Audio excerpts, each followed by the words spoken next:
आयुष विभाग को तमाम लोकार्पण और शिलान्यास करोड़ों की सौगात मिली है और सीधे सीएम योगी आदित्यनाथ क्या कुछ कह रहे हैं आपको सुनवाते हैं। लालजी प्रसाद निर्मल जी, रामचंद्र प्रधान जी,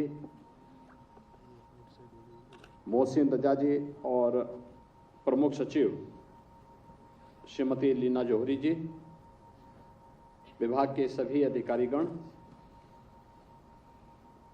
और उपस्थित आयुष मिशन से जुड़े हुए सभी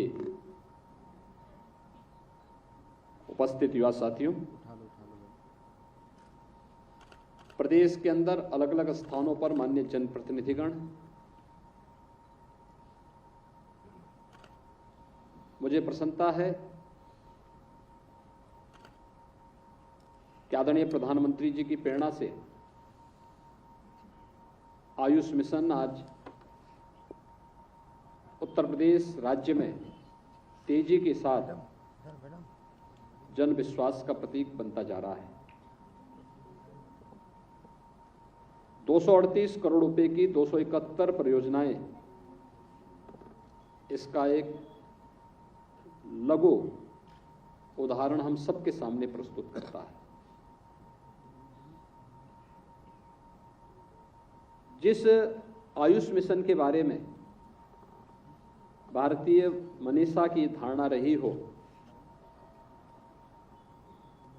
कि नास्ति मूलो अनौषधय, यानी कोई भी ऐसी जड़ी नहीं जो औषधीय गुणों से भरपूर न हो, इस प्रकार का जो दावा रहा हो, एक समय उपेक्षा के कारण, अज्ञानतावश ये सभी लुप्त पराया से होती हुई दिखाई दे रही थी। लेकिन जब प्रधानमंत्री मोदी जी ने आयुष मंत्रालय का गठन किया और ट्रेडिशनल मेडिसिन को प्राथमिकता देकर के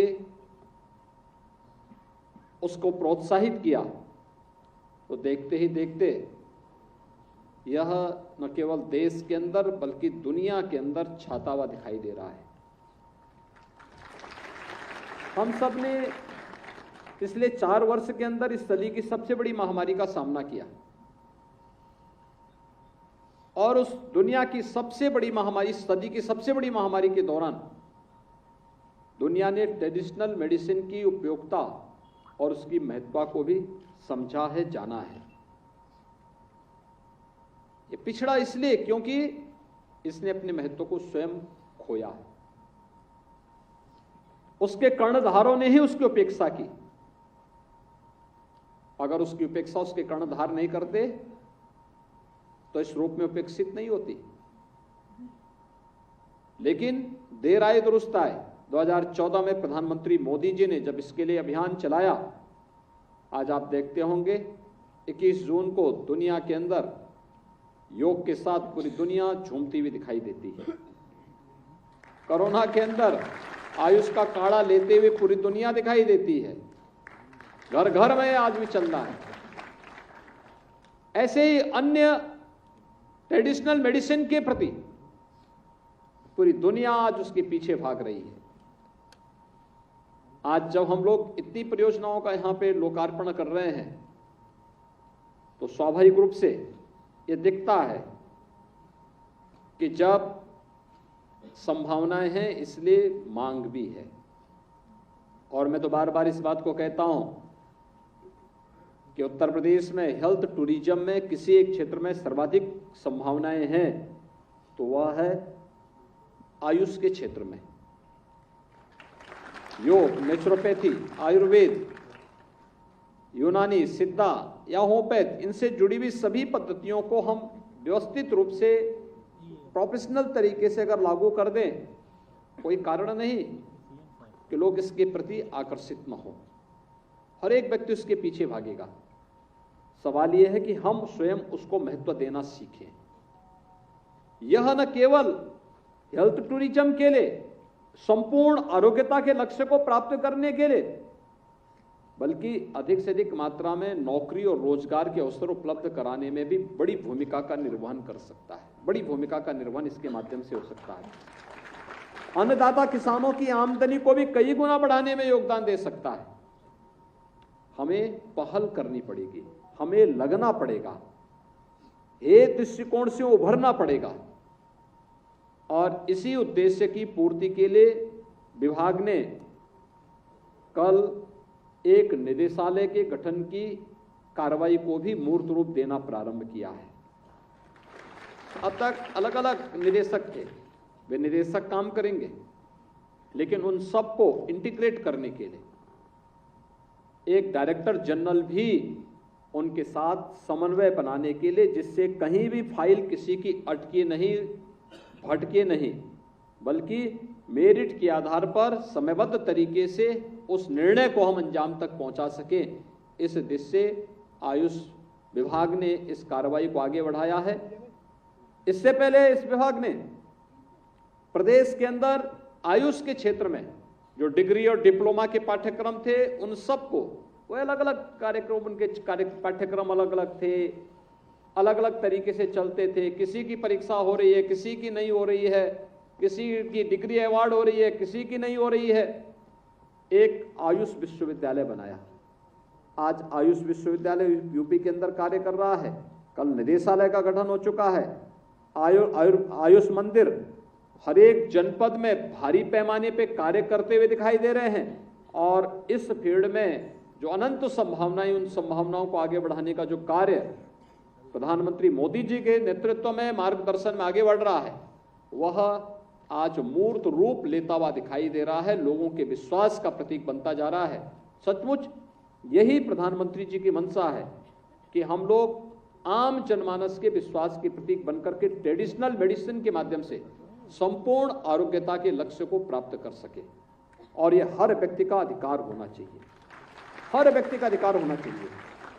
यह न केवल बचाव के उपायों को हमें बताता है, बल्कि संपूर्ण उपचार का मार्ग भी प्रशस्त करता है। पहले तो अगर आप कोई इस पद्धति से जीवन यापन करेगा तो एक लंबी और स्वस्थ दिनचर्या के माध्यम से संपूर्ण आरोग्यता को प्राप्त करेगा, लेकिन फिर भी बीमारी के और भी कारण हो सकते हैं, पूर्व जन्मों के प्रारब्ध हो सकते हैं, और भी कारण हो सकते हैं। अगर उसके कारण भी हम समयबद्ध तरीके से इस पद्धति को अनुसरण करते हैं तो लंबे समय तक रोग से लड़ने की एक सामर्थ्य अपने अंदर अर्जित कर पाएंगे और उस प्रकार की किसी भी स्थिति से हम बच पाएंगे जो एक समय के बाद जब रोग अनियंत्रित हो जाता है तो व्यक्ति असहाय सा दिखता है। उस प्रकार की कोई स्थिति नहीं रहेगी। आज का जो एक कार्यक्रम है जिसमें 226 आयुष्मान आरोग्य मंदिर, 50 सैया के 4 एकीकृत आयुष चिकित्सालय, 5 ई लाइब्रेरी, प्रयागराज और झांसी में राजकीय आयुर्वेदिक कॉलेज में छात्रावास के निर्माण का, राजकीय होम्योपैथिक कॉलेज के विभिन्न कार्यों के निर्माण का है। 19 स्थानों पर होम्योपैथिक विभाग के तथा 14 स्थानों पर आयुर्वेदिक विभाग के विभिन्न जो निर्माण कार्य अलग अलग स्थानों पर हुए हैं, इन सभी का आज यहाँ पर लोकार्पण का कार्यक्रम संपन्न हुआ है। विभाग को इस सभी कार्यों के लिए मैं हृदय से धन्यवाद देता हूँ। जिन संस्थानों को और जिन जनपदों को ये उपलब्धियां आयुष विभाग की तरफ से प्राप्त हुई हैं, वहाँ के जनप्रतिनिधियों का अभिनंदन करता हूँ। वहाँ की जनता जनार्दन को मैं इसके लिए हृदय से बधाई देता हूँ और विश्वास व्यक्त करता हूँ कि आयुष मिशन को हम संपूर्ण आरोग्यता के लक्ष्य की ओर आगे बढ़ाने का कार्य करेंगे। अवश्य हमें इसका फल भी प्राप्त होगा। हमें अभी से इसकी तैयारी करनी चाहिए। आज आप देखते होंगे प्रधानमंत्री मोदी जी ने इस दिशा में बेहतरीन प्रयास किए हैं। ट्रेडिशनल मेडिसिन के इंटरनेशनल सेंटर भी अब तो भारत के अंदर स्थापित हो रहे हैं।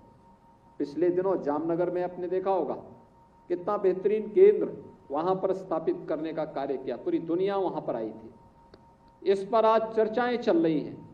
भारत इस क्षेत्र में भी दुनिया को नेतृत्व दे सके, यह आज की आवश्यकता हो गई है। ऐसे ही उत्तर प्रदेश, ये तो आयुर्वेद की धरती रही है, भगवान धन्वंतरी की धरती रही है। सुश्रुत ने अपनी महत्वपूर्ण शल्य चिकित्सा की कार्रवाई को इसी धरती से आगे बढ़ाने का काम किया था। तो इस धरती में तो इसकी संभावनाएं और भी उत्कृष्ट होनी चाहिए, उसके लिए अपने आप को हम तैयार कर पाएंगे।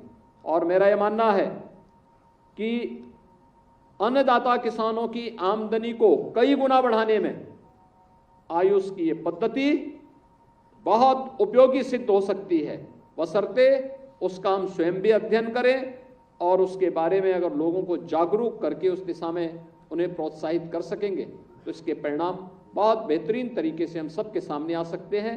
आज की इन सभी प्रकार की परियोजनाओं के लिए मैं एक बार फिर से आयुष विभाग को हृदय से धन्यवाद देता हूं और विश्वास व्यक्त करता हूं कि यह विभाग निरंतर आदरणीय प्रधानमंत्री जी की मंशा के अनुरूप आम जनमानस के विश्वास पर खरा उतरते हुए इसी त्वरित गति से आगे बढ़ने का कार्य करेगा। आप सबके प्रति मेरी शुभकामनाएं। धन्यवाद। जय हिंद।